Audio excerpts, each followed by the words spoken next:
está conversando sobre verdadeira espiritualidade, né? A jornada da verdadeira espiritualidade num mundo que fala de espiritualidade. A saúde pública hoje reconhece, os cientistas reconhecem, os médicos, os hospitais reconhecem a importância da espiritualidade. Esse não é um assunto polêmico.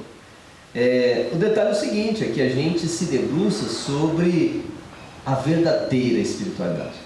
Isso pode soar um pouquinho presunçoso, né? Porque assim, quem são vocês cristãos para dizer para o mundo inteiro que vocês estão certos e todos os outros estão errados? Então, gente, não é um porque a gente foi lá embaixo.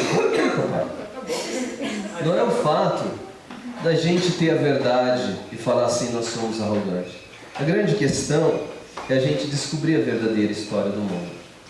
E essa verdadeira história do mundo estão nas Escrituras. Mas essa mesma história que a gente ensina e defende, ela precisa ser ensinada e defendida com muita humildade. E às vezes os cristãos são muito ruins nesse aspecto.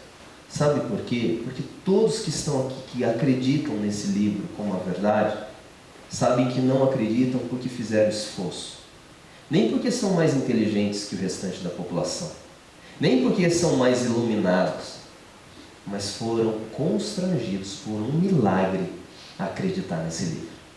Então, ao mesmo tempo que isso nos dá ousadia para dizer assim, esse texto sagrado conta a verdadeira história do mundo, ao mesmo tempo que a gente tem ousadia e a gente vai se nutrindo num mundo plural, relativista, a dizer assim, olha, a gente respeita as ideias, mas desculpa falarmos, a verdadeira história do mundo são as Escrituras que contam que Deus nos fez, que nós rompemos com Deus Criador e que Ele está arrumando todas as coisas a partir do sacrifício do próprio Deus Filho que entrou na história.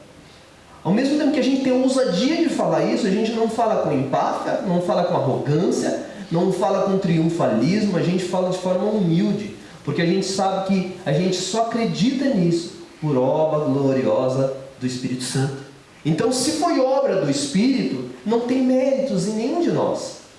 Não foi porque somos diferenciados, não, a gente é humilde, então a gente conta essa história com ousadia e ao mesmo tempo com humildade, pagando o preço de afirmar isso aí. Por isso a gente está aqui, pretensiosamente aos olhos do mundo, falando sobre a verdadeira espiritualidade. Se existe a verdadeira, também existe a falsa. E é por isso que a gente está marcando o território e dizendo assim, olha, precisamos nos conscientizar. A gente conversou sobre o protagonista da verdadeira espiritualidade, a pessoa bendita do Santo Espírito de Deus que está movendo essa realidade em nossos corações.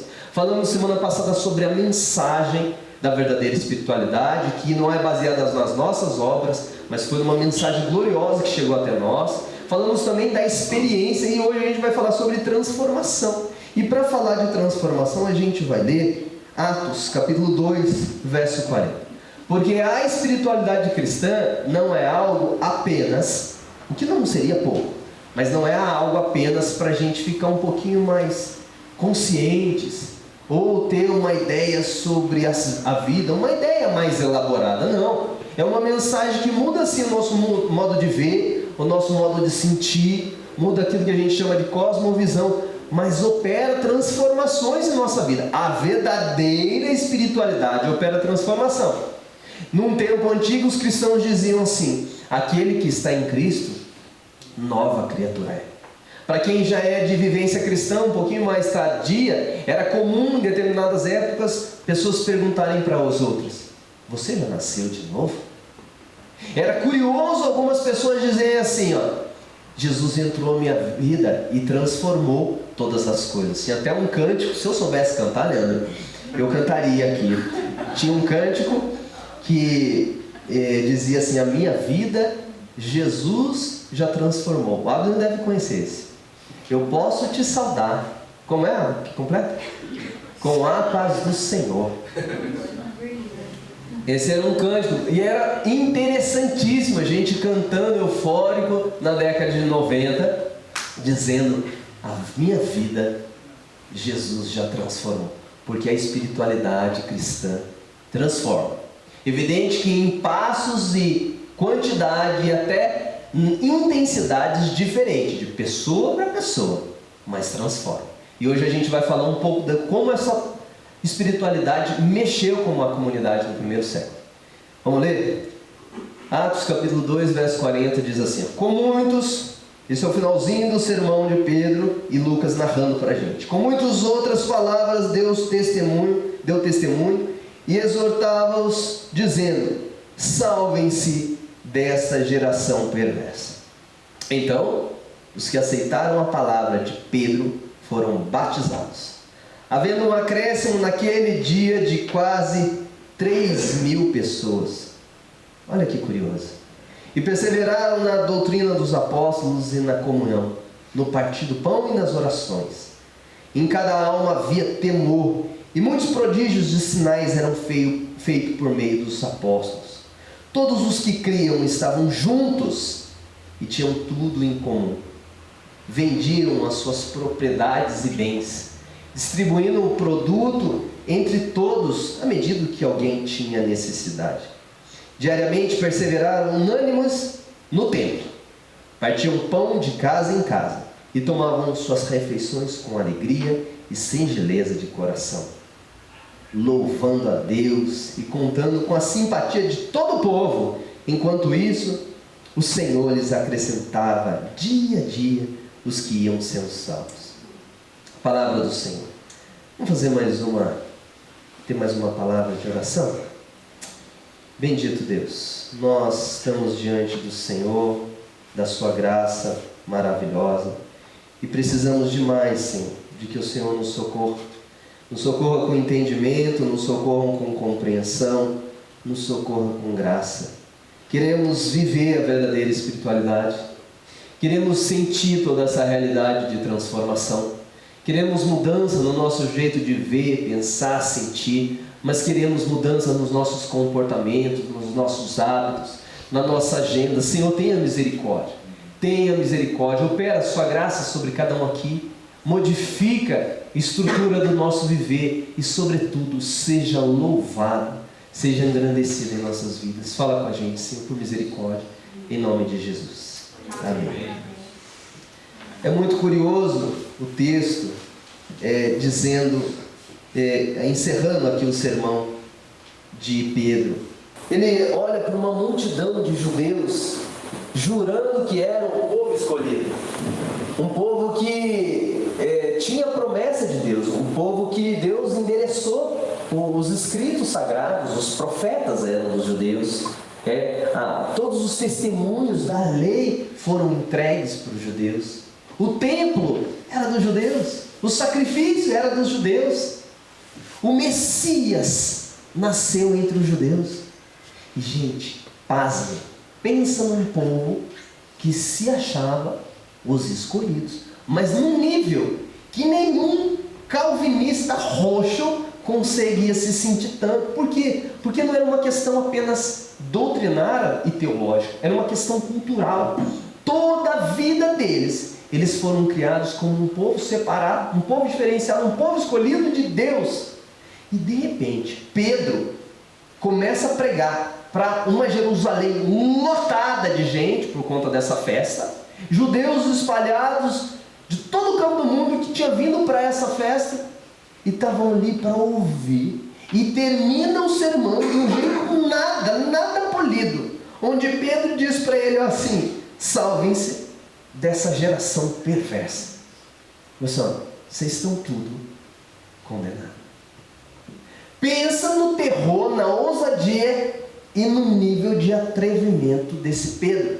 E ele fez isso por conta do quê? Por conta que essa é a mensagem do Evangelho.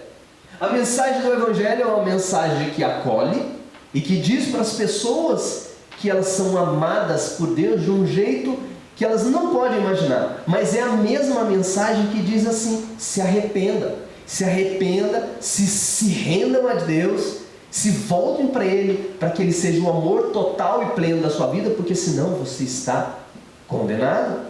E depois de Pedro dizer isso, é curioso que já há uma realidade de mudança aqui. porque eles estavam na geração perversa. Daí o texto conta que ali houve um número expressivo demais de conversões e as pessoas foram batizadas. E por que elas estavam sendo batizadas? Porque Jesus falou que era para ir e batizar todos os que crescem. Então, o que estava acontecendo? Acabaram de crer, então agora vocês param de fazer parte da multidão dos perdidos e agora vocês são batizados porque são da parte da multidão agora dos redimidos. É uma mudança de comunidade. No mesmo local, eles na mesma região, no mesmo território geográfico, mas agora com uma distinção. Vocês não são mais dos perdidos. Agora vocês são do povo redimido. A verdadeira espiritualidade, gente, muda a gente de tipo de comunidade que é a nossa por natureza. De verdade, isso não se trata de tirar a gente do mundo. Eles não foram retirados de Jerusalém. Curiosamente, muitos agora quiseram ficar por ali. A gente vai entender algumas coisas do texto. O que aconteceu com esse povo, entendendo que o Messias tinha vindo, o Messias tinha aparecido, o Messias tinha sido crucificado, o Messias tinha sido ressuscitado, e eles estavam ali diante das testemunhas oculares, que sob a pena de poderem serem crucificados junto com o principal, o líder do movimento, eles estavam arriscando as suas próprias vidas por conta de uma verdade. Eles viram Cristo ressurreto. E agora eles estão dispostos a entregar a própria vida em nome dessa mensagem e vão para a cena principal do crime, onde Jesus tinha testemunhado. Eles vão agora repetir. E Pedro está ali pregando e dizendo para essas pessoas: olha, o Espírito Santo foi derramado e Deus veio para mudar vocês de comunidade. As Escrituras têm um outro jeito de dizer isso. Pedro vai dizer assim: olha, que Deus nos transportou dos reinos das trevas para o reino da luz do seu amor. Gente, espiritualidade cristã muda a gente na nossa comunidade de origem. E isso precisa, assim, inicialmente ter um aspecto conceitual, real, de qual é agora o nosso grupo. Quem faz parte do nosso grupo? E esse grupo são os discípulos de Jesus, dos que temem a Deus. No tempo dessa igreja que cantava a música A Minha Vida Jesus Já Transformou, eles insistiam muito com uma fala que era muito comum na década de 90. Olha, vocês não podem amar o mundo. E vocês não podem amar o que há no mundo. E eles não inventaram isso aí. E se você ler as cartas que o apóstolo João escreve, primeira carta do apóstolo João, ele vai falar exatamente disso. Quem ama o mundo, o amor do Pai não está nele. O que esse texto está dizendo? Que, olha, vocês mudaram, vocês estão em um outro reino. Evidente que na aplicabilidade, às vezes, desse conceito de não amar o mundo, tem um monte de distorções que são impregnadas. Mas existe o conceito, existe a verdade e existe a realidade. Nós somos transformados. Nós fazemos parte agora de um povo que não é a geração perdida, é a geração redimida. E isso deve mudar a maneira de nós vivemos. De qual povo você faz parte? Qual povo dá a sua identidade? E é importante dizer em dias como esse que a nossa bandeira não é uma bandeira partidária e política. Que a nossa bandeira não é de um jeito cultural de se mostrar: somos o povo que usa calça jeans e coloca jaqueta preta. Tem um monte de gente de jaqueta preta aqui. Tá mais barato, eu acho, viu, o Alisson? Deve estar. Olha a galera de preto aqui. Não é isso que nos define. Não é um corte de cabelo para quem tem cabelo. Não é isso, não é um jeito de falar. Não, nós somos aqueles que dizem a paz do Senhor e dizemos o sangue de Jesus tem poder. Isso que nos define. Não é isso que nos define. Mas há diferenciação. Há sim uma mudança de organismo do qual fazemos parte. E isso de verdade deve dar sensibilidade para a nossa consciência com o tipo de vida que a gente vive. E de verdade, gente, naquele tempo, na década de 90, com toda a simplicidade que havia na igreja onde eu tive chance de conhecer Jesus, eles mencionavam algo assim: aquele crente lá, o Pedro, é um mundano. Era essa a expressão para alguns.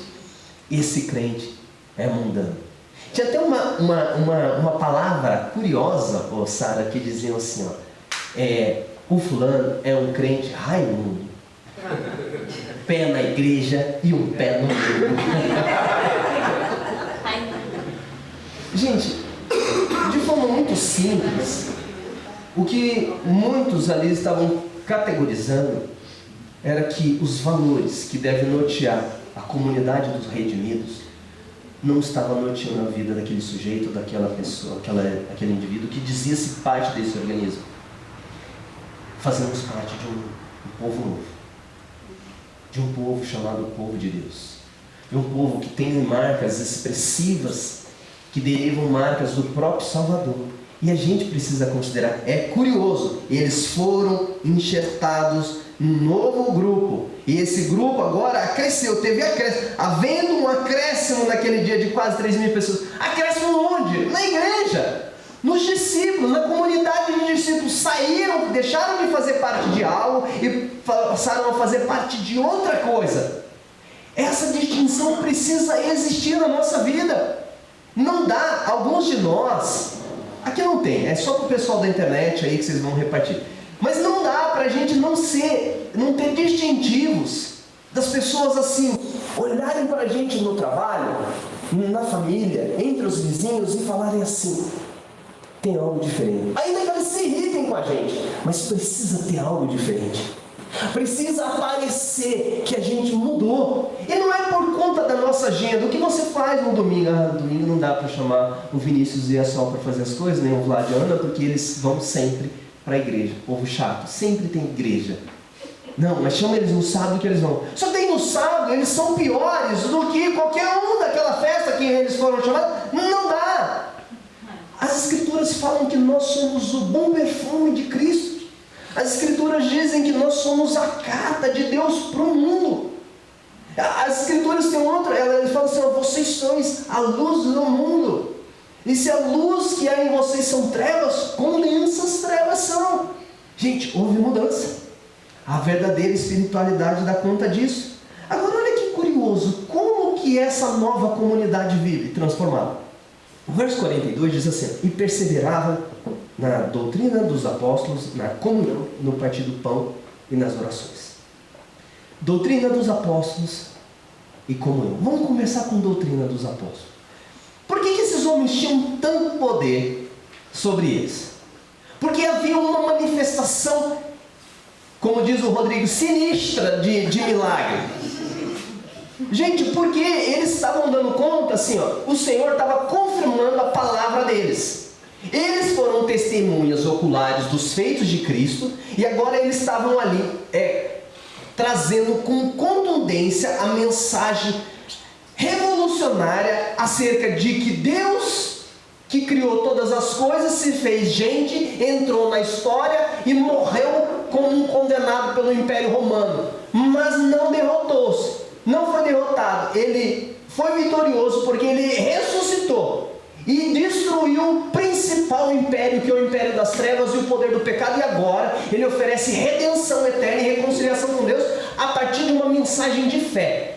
Isso era bombástico para a comunidade judaica. E o testemunho desses homens é o seguinte, olha, nós temos certeza do que estamos falando, nossos olhos o viram, nós tocamos ele, ficamos junto com ele, e é verdade. E aí o Senhor vinha assim, para que o povo acreditasse no testemunho apostólico, ele vinha confirmando com poder e sinais miraculosos o testemunho dos apóstolos, porque os apóstolos não estavam apenas pregando e iniciando a igreja, todos os ensinos que viriam dali em diante. O Novo Testamento, diga-se de passagem, veio pelo ensino e testemunho dos apóstolos, que foram confirmados com contundência pelos sinais que se seguiram. Então, aqui eu já quero colocar os sinais, que a gente vai passear por Atos dos Apóstolos e ficar assim, na igreja onde eu me converti, a gente ficava fascinado com o poder de Deus, e queria ver milagre por toda conta. Eu lembro, eu ia na igreja onde o pregador prometia que cadeirante ia andar, e a igreja enchia, e eu não vi o cadeirante, mas eu queria, né? E eu acho que Deus tem poder, mas Deus tem propósito na hora de executar milagres, e eu confio realmente que Deus tem poder aqui, e a gente sempre ora para Ele curar, para ele libertar, para ele operar poder. Mas o que aconteceu em Atos tinha um propósito determinante de confirmar uma mensagem que espalharia-se pelo mundo. E aí o que aconteceu? Isso realmente foi validado e o Senhor testificou. Ponto, gente. Agora um detalhe. Esse povo que estava sendo impactado com essa mensagem tinha um estilo de vida. E esse estilo de vida é marcado por ensino. Por ensino. A vida cristã, olha que curioso. Jesus é chamado de mestre e ele chama os seus seguidores de discípulos, que em outras palavras é aprendizes. É estranho a fé cristã as pessoas não serem aprendizes. É estranho a espiritualidade cristã pessoas que não são dedicadas ao estudo bíblico. É estranho uma comunidade tocada pelo Espírito Santo ela não debruçar-se com afinco, dedicação continuamente sobre esse livro. É estranho, isso não é espiritualidade cristã. A obra do Espírito nos leva a entender as doutrinas do Senhor. E de verdade, são muitas, complexas, desafiadoras e enriquecedoras. Por isso, uma igreja realmente tocada pelo Espírito, ela se debruça para entender as doutrinas do Senhor. Posto isso, eu preciso desafiar o seu coração a partir dessa palavra. O Senhor quer te levar a um nível mais profundo de compreensão das Escrituras, para conseguir ler a nossa cultura, ler os imperativos da nossa realidade e dar respostas sadias da Bíblia para essa sociedade. Agora, gente, a nossa visão às vezes de Deus e a nossa visão da Bíblia é tão pequena. Sabe, o empenho dos cristãos em conhecer as Escrituras é tão frágil. E eu agora falo com bastante carinho aqui. Você deve saber que a nossa igreja, ela optou por ser uma igreja leve. Leve em qual aspecto? Leve de agenda. A gente não inventa um monte de evento para você ter chance de estar com a sua família, ter seu tempo de descanso, ter os seus relacionamentos com os amigos. No entanto, ela sabe da importância de você se aprofundar nos estudos das Escrituras. E aí o que ela faz? Ela faz 2 encontros no domingo, pensando em se aprofundar. Por isso o tempo nosso de culto é metade dele dado para a palavra, e às vezes um pouquinho mais do que a metade.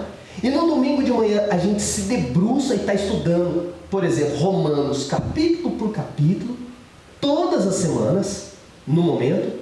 E durante a semana, sabe o que a gente faz? A gente pega um resumo do que foi pregado aqui no domingo e fala assim, epa, tem muita coisa que está sendo produzida aqui no domingo que a gente tem que se debruçar em cima delas. Perceber a aplicabilidade, tirar dúvidas, compreender como que a gente pode repartir isso para os outros, te esclarecer melhor. Então, durante a semana, para nutrir convivência e, sobretudo, para se aprofundar na palavra, a gente convida as pessoas para a roda de amigos para estudar mais as Escrituras. E por que a gente tem certeza que isso é uma ênfase sadia da igreja? Porque o texto está dizendo que as pessoas que foram batizadas, entre outras coisas, elas tinham um distintivo: perseveravam na doutrina dos apóstolos. Isso está relacionado ao ensino bíblico, está relacionado a conceitos o tempo inteiro sendo divulgados para elas crescerem em termos de conhecimento de Deus e em conhecimento das Escrituras. E aqui fica um gancho. Esses dias o Vlad me lembrou, a gente está fazendo uma leitura das Escrituras em comunidade. Leitura do Novo Testamento, Provérbios e Salmos, uma leitura intercalada. Esse é o 2º ano de projeto. No ano anterior a gente leu a Bíblia toda. E certamente esse ano, encerrando isso aí, a gente vai propor de novo para continuar. Por quê? Porque a gente descobriu que muita gente, numa experiência longa de ser cristão, ano passado foi a primeira vez que leu a Bíblia pela primeira vez. E talvez eu pergunte para alguns aqui que são cristãos há mais tempo: e aí, você já leu a Bíblia inteira? E daí a pessoa, muitos cristãos no Brasil vão dizer assim: eu nunca li. O livro que diz tudo sobre Deus, que aponta a sua salvação, que você está firmado a sua eternidade dele, você não conhece. Muitos cristãos brasileiros não conhecem. O que está faltando? Eu tenho certeza que o Espírito Santo quer nos conduzir nisso. E o texto diz que eles perseveravam na comunhão. Sabe o que quer dizer essa palavra comunhão aqui, gente? Ela está relacionada com cuidado. Conexão e cuidado. Tinha doutrina, tinha ensino. Mas a verdadeira espiritualidade proporciona outra realidade, que é conexão. E eu vou falar uma coisa para vocês. Que desafio isso nos nossos dias. Porque a gente vive numa sociedade individualista e está numa capital geladinha. Que é a nossa vontade é ficar dentro de casa. Depois da pandemia a gente foi ainda intensificado esse ensino de cada um no seu quadrado. Na sua casa, nas casas as pessoas se dividem ainda em cada um no quarto, assistindo alguma coisa do seu interesse ou no seu smartphone. E a gente vive o grande desafio de ser cuidado e cuidar. E esse é o ensino das Escrituras. Daí aqui a gente se debruça, a liderança da igreja, se debruça como essa igreja vai proporcionar cuidado. E, de verdade, às vezes demandam esse cuidado do pastor ou dos presbíteros. Você fala assim, poxa vida, eu quero aquela igreja para ser cuidado. E daí a gente descobre que comunhão é o gesto de sim, ser cuidado, mas também de oferecer cuidado. Daí a pergunta assim, isso a gente consegue fazer aqui no domingo? Um pouquinho. Às vezes num lanchinho, num cafezinho, nos 5 minutinhos que um ou outro consegue te segurar aqui para conversar. Mas esse cuidado demanda uma jornada. Com as visitas nossas e as nossas frequências no domingo, a gente não consegue sentar perto de um, de outro e falar assim, fulano, senta aqui um pouquinho, não vai embora não. Eu preciso conversar algumas coisas com você, que eu estou com um problema, preciso que você me ajude. Mas você não vai fazer isso aqui de jeito nenhum. De forma alguma isso vai ser possível. Comunhão é cuidado, é conjunto, é a gente caminhar junto e ajudar uns aos outros. E isso demanda convivência. Aí a gente está numa cidade como Curitiba. Praticamente todos aqui trabalham, estudam, têm uma vida cheia de atividades. A gente vem cá, como que a gente vai fazer? Vlad, Samuel, Hélio, o que a gente faz para que essa igreja seja cuidada? Vamos providenciar encontros semanais. Vamos dar que nome para eles? Vou chamar de roda de amigos, né? Daí vai ficar mais fácil de chamar os visitantes. E a gente tem tentado. É o único ambiente de cuidado? Não. Tem outras possibilidades. O detalhe é o seguinte, se a verdadeira espiritualidade está te tocando, você é um discípulo de Jesus, a mensagem apostólica te mudou, e você foi colocado em outro organismo, saiba que esse organismo demanda convivência e cuidado. De você oferecer cuidado e você se dispor a ser cuidado. Comunhão. É isso que é a igreja. Pensa, eu vou falar para vocês, é mais difícil do que aprender doutrina. Porque o Vinícius não é fácil.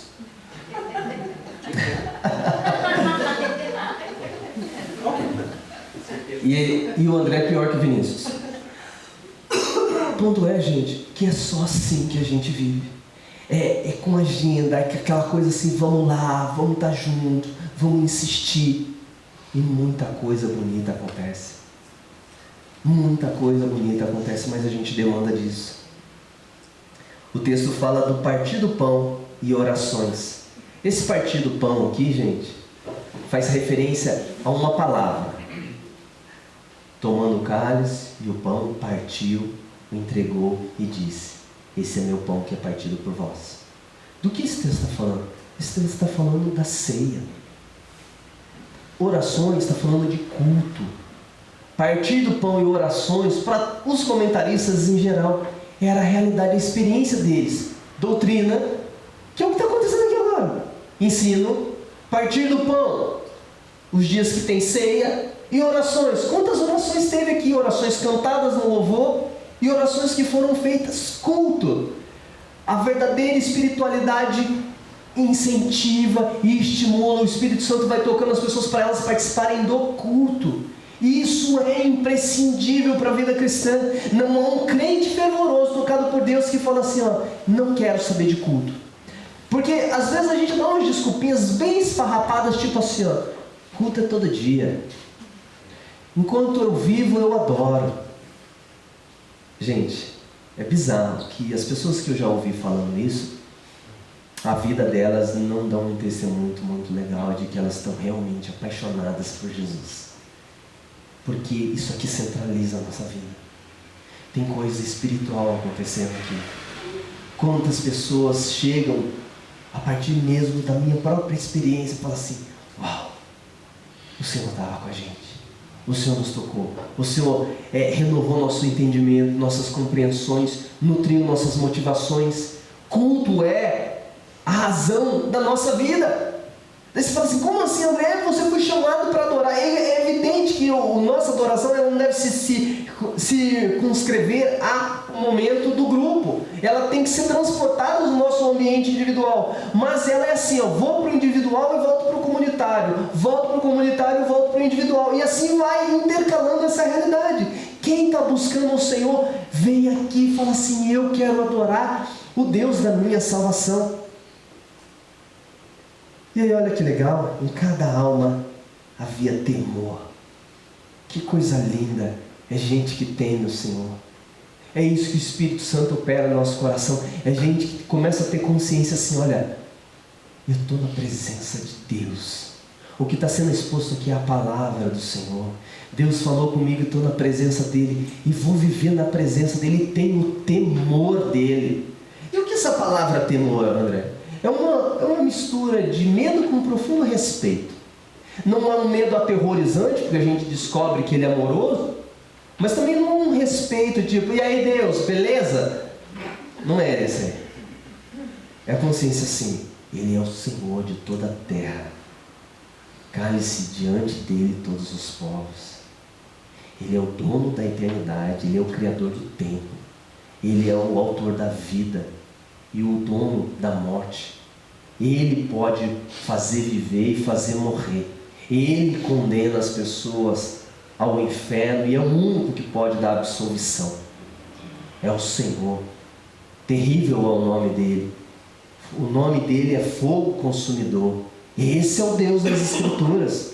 É um Deus glorioso, sim, mas é um Deus temível. É um Deus que os olhos dele penetram toda a realidade e ele sabe exatamente como sentimos, ele sabe exatamente onde pisamos. E aí só consegue falar assim, Deus me perdoa, quem treme diante do nome dele. E curiosamente, quem treme diante do nome dele, depois de receber esse perdão, fala, Senhor, eu o amo, porque o Senhor não me perdoa apenas por clemência, mas porque o Senhor teve amor por mim, temor. A verdadeira ação do Espírito provoca em nós temor. E que bom é gente temente a Deus. Porque quem teme a Deus toma cuidado com o que fala, como age. Não porque os outros estão olhando, mas porque sabe assim, peraí, estou na presença do Altíssimo. E aí o texto fala, e muitos prodígios e sinais eram feitos por meio dos apóstolos. Eu gosto de categorizar isso aqui, por meio dos apóstolos.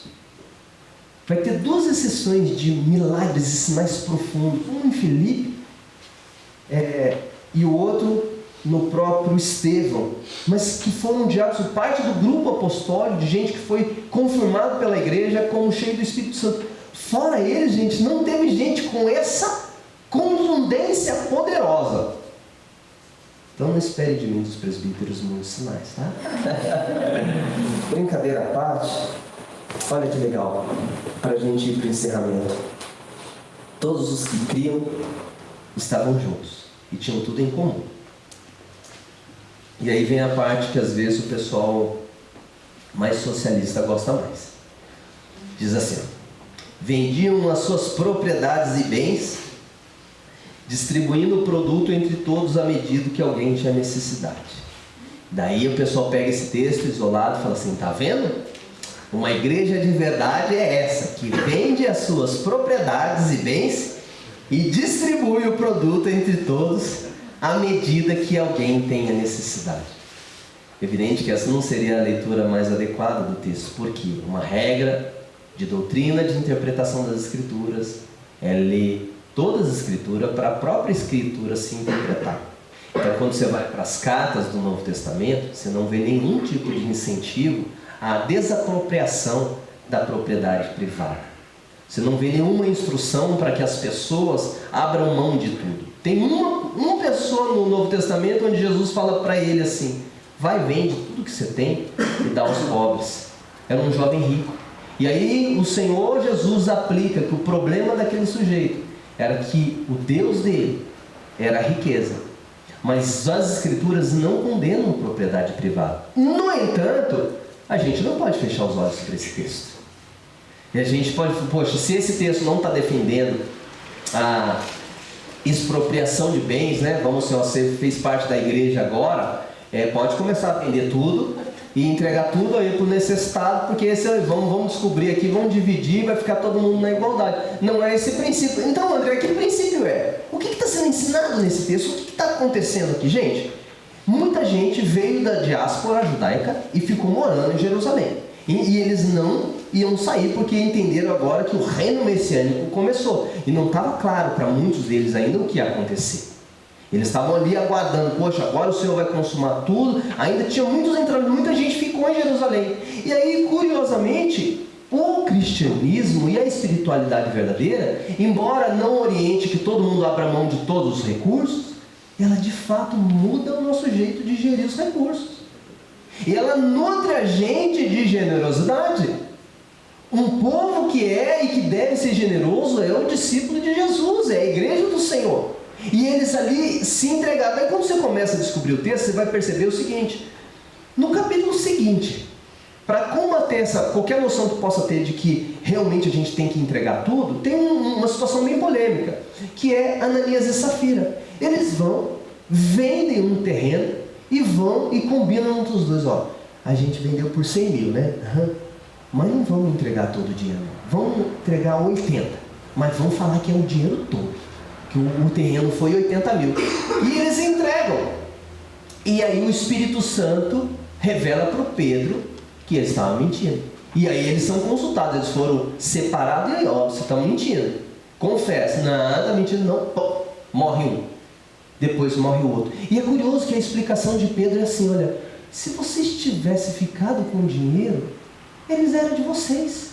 Vocês não precisavam ter vendido. E se venderam, o erro não foi não querer vender. O erro foi ter vendido e ter cometido a fraude de querer enganar os apóstolos, porque eles só queriam aparecer. Está todo mundo doando. Vamos doar também, porque senão vai ficar feio pra gente, né? Já aqui nessa igreja dão dízimo e oferta, então vamos participar também, porque não vai ficar feio, né? A gente vai ficar constrangido. Era isso que estava sendo bloqueado por Pedro, não era o ponto de vender ou não vender. O detalhe é que muitos entregaram, mas gente, de fato, todos não entregaram, porque senão depois de todos iam ficar pobres. Essa era o natural. Se todo mundo entregar, vender suas propriedades e entregar, o que ia ter um monte sem teto no contexto de Jerusalém. Não foi isso que aconteceu. No entanto, as Escrituras apontam, e isso é maravilhoso, que todos eram supridos. Gente, uma igreja cristã, um grupo de discípulos, é sensível às necessidades dos seus e também dos de fora. E eu queria dar testemunhos aqui. A nossa igreja tem um departamento chamado Ministério de Misericórdia, que não é, de forma alguma, o responsável pela obra social da igreja. Assim, todo que é tipo de necessidade que você tiver, fale com o grupo do Ministério de Misericórdia que eles resolvem. Não é para isso que ele foi criado. Ele foi criado então para quê, André? Para ajudar todos os membros e as demandas que aparecem de acordo com necessidades. E, gente, eles têm tido a oportunidade de fazer tanta coisa bonita. Junto com o Ministério de Misericórdia e somado à oferta de muitos irmãos, essa igreja, eu vou falar porque o pessoal não está aqui, tem uma família que está chegando nessa igreja. E a obra de Jesus está muito linda na vida dessa família. Eles entendendo o Evangelho, compreendendo a fé cristã, mas assim, com muita dificuldade mesmo. Até esses tempos, a família estava desempregada e com uma escolaridade muito baixa, tendo 3 filhos para criar. Uma pessoa aqui da igreja ousou indicar uma vaga de trabalho para essa pessoa num condomínio. E por que eu digo ousou? Porque você sabe do desafio de indicar uma pessoa e depois você ter que zelar e não saber se essa pessoa vai dar um bom testemunho. Ousaram. E essa pessoa entrou no trabalho. E logo nesse tempo, essa família recebeu uma ordem de despejo da casa onde estava morando. Tinha uma série de situações irregulares, com aluguéis vencidos, com uma série de problemas e com ordem de ir morar na rua. E essa família não tinha para onde ir. A igreja, junto com o Ministério de Misericórdia, com a disposição de várias pessoas tocadas pelo Espírito Santo, estão dizendo assim: não, eles não vão ficar sem um lugar para morar. Eles precisam de um lugar para morar. Eles estão trabalhando, a igreja conseguiu ajudar eles, cutucando conselho tutelar para ajudar com questão de vaga de escola. Uma das crianças que não estava indo em creche, as 3 crianças agora estão em creche, a mãe trabalhando, o pai conseguindo os bicos, e eles conseguiram finalmente locar um imóvel na última semana, com todos os desafios de ser uma família pobre, de não ter fiador e tudo que isso traz de dificuldade para uma locação. A gente está louvando a Deus, orando e contribuindo. Por que, André? Por que isso? E sabe como isso foi possível? Foi possível porque aqui tem gente que é dizimista. Esse dinheiro do Ministério de Misericórdia vem dos recursos que essa igreja arrecada. Mas não ia dar. E daí tem alguém aqui nessa igreja que fica sempre pedindo, fulano ajuda, fulano ajuda. E graças a Deus tinha gente tocada pelo Espírito Santo falando assim, eu vou ajudar. Então isso é só um exemplo. Tem muitas outras histórias correndo, porque a igreja faz isso. Ela faz isso em grupo, cada indivíduo faz. Por quê? Porque é sinal da ação do Espírito Santo. Diariamente perseveravam unânimes no templo, partiam pão de casa em casa, tomavam suas refeições com alegria. E o texto do verso 47 diz assim, louvando a Deus e contando com a simpatia de todo o povo. Enquanto isso, o Senhor lhes acrescentava dia a dia os que iam ser salvos. Vivendo uma vida toda diferenciada, louvando a Deus, louvando a Deus. Essa tem que ser a nossa alegria. Eu queria que a gente terminasse hoje assim, igual esse pessoal de Atos. Quero chamar o grupo de louvor para cantar mais uma canção. A gente vai cantar junto com eles, pode ficar de pé. E a minha oração é essa sim, que o Espírito Santo toque na nossa vida, que o louvor seja contínuo. Esse texto aqui não está para a gente copiar Atos, porque cada igreja vai ter uma distinção, mas os princípios do que são vividos ali precisa fazer parte da nossa vida. E eu sinto que Deus quer fazer algo entre nós, que a palavra de Deus quer nos mover nessa direção. Então peça, fale com o Senhor. Senhor, começar em mim. Acho que essa tem que ser minha oração e a sua oração. A começar em mim. Será que a doutrina e o ensino é valorizado na sua vida? Será que a comunhão, você fala assim, olha, eu tenho me empenhado para caminhar junto com essa igreja de verdade, conhecer pessoas, cuidar e ser cuidado? Será que esse louvor, essa vida, esse culto, será que o culto é um valor na sua vida? Adorar a Deus, servir a Ele, ajudar, participar dessa obra linda. Eu citei aqui, não falei nome de ninguém, mas as pessoas sabem quem faz parte. De repente você fala assim, poxa André, eu precisava estar mais engajado nisso, eu quero participar mais, quero desfrutar mais disso. É uma oração só, Senhor, enche-nos do Teu Espírito. Encha-nos do Teu Espírito. Essa tem que ser a nossa oração. Vamos louvar o Senhor, porque as Escrituras dão conta que um jeito maravilhoso de ser cheio de Espírito é louvando e engrandecendo o nome de Deus.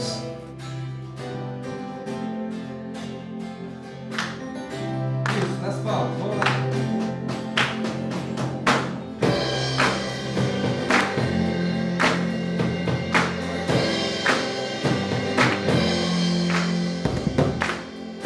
Sobre toda a terra tu és o rei, sobre as montanhas e o pôr do sol, uma coisa só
o amor do Pai, o justo Deus. Pela cruz me chamou, gentilmente me atraiu e eu, sem palavras, me aproximo, quebrantado por seu amor.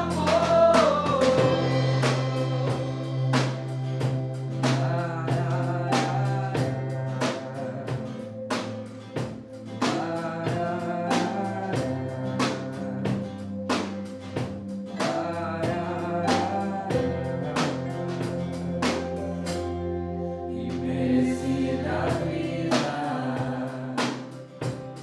de graça recebi, por sua cruz, da morte me livrou,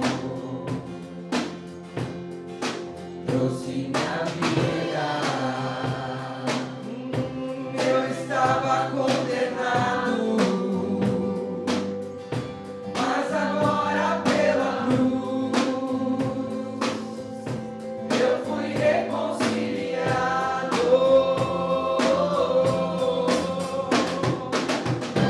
Pela cruz me chamou, gentilmente me atraiu e eu, sem palavras, me aproximo, quebrantado por seu amor.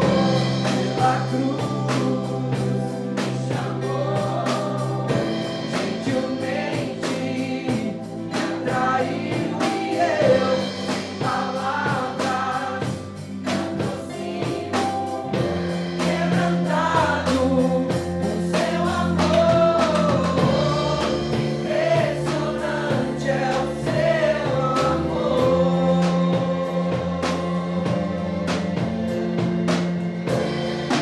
Me redimiu e me mostrou o quanto é fiel. Impressionante é o seu amor.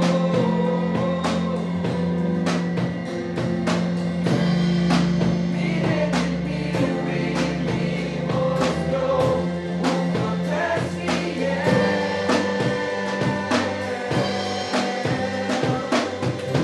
Pela cruz me chamou, gentilmente me atraiu e eu, sem palavras, me aproximo, quebrantado por seu amor.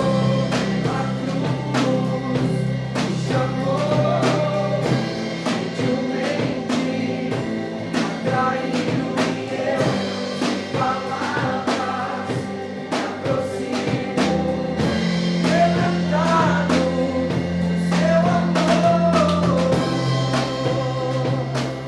Só pelo seu amor, Jesus.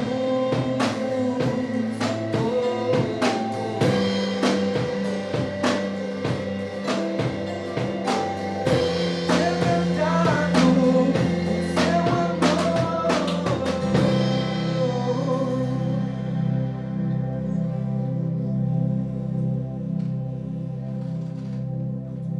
Eu gostaria de ler um salmo com vocês, Salmo 51, versículos do 1 ao 4. Tem misericórdia de mim, ó Deus, por teu amor, por tua grande compaixão, apaga as minhas transgressões. Lava-me de toda a minha culpa e purifica-me do meu pecado. Pois eu mesmo reconheço as minhas transgressões, e o meu pecado sempre me persegue. Contra ti, só contra ti pequei, e fiz o que tu reprovas, de modo que justa é a tua sentença, e tens razão em condenar-me. Esse salmo ele fala de uma confissão de alguém que está confessando os pecados. Mas o ponto alto desse salmo não é confessar os pecados, e sim um Deus que perdoa, um Deus que tem misericórdia. E nós somos assim, né? Nós somos esses pecadores que precisam desse Deus e dessa misericórdia. Eu gostaria de convidá-los para orar comigo. Senhor Deus, nós estamos aqui, Deus, com nossos corações cheios de pecado, Deus. Nós pecamos a todo momento e nós não temos a capacidade de perdoar as pessoas que cometem transgressões contra nós. Deus, é tão maravilhoso saber que, mesmo eu sendo esse pecador, que merecia somente a ira, Deus, o Senhor é misericordioso e rico em amor, abundante em amor. Obrigada, Senhor Jesus. Obrigada pela cruz. Obrigada por nos olhar e por sempre nos perdoar.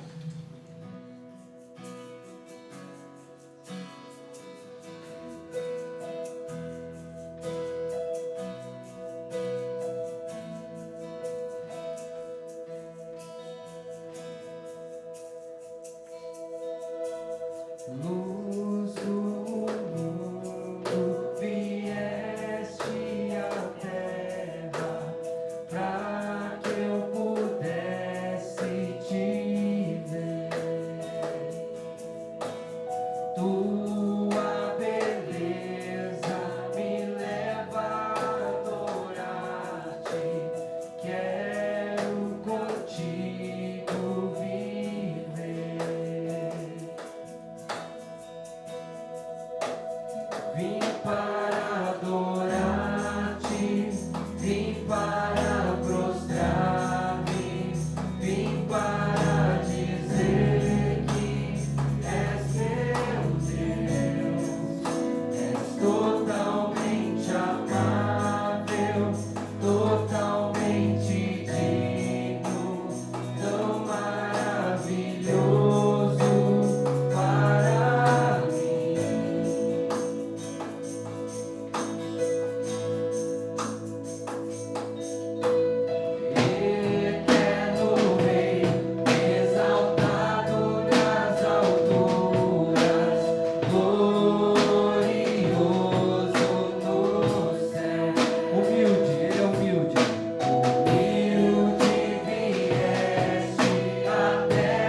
e digno, tão maravilhoso para mim.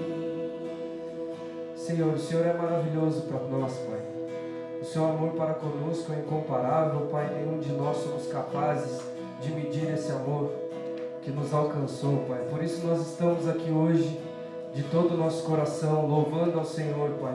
Adorando o seu nome maravilhoso, grandioso, Pai. Porque o Senhor é o Senhor sobre todas as coisas, Pai.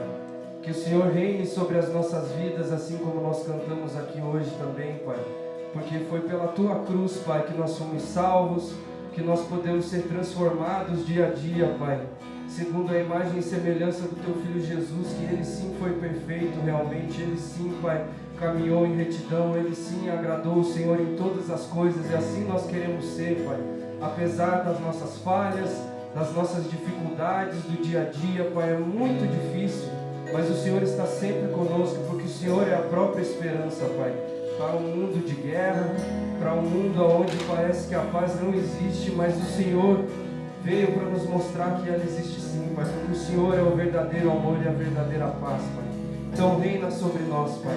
Receba esse culto, receba a nossa adoração, Pai, porque só o Senhor é digno. Em nome de Jesus, Pai. Obrigado, Senhor. Amém.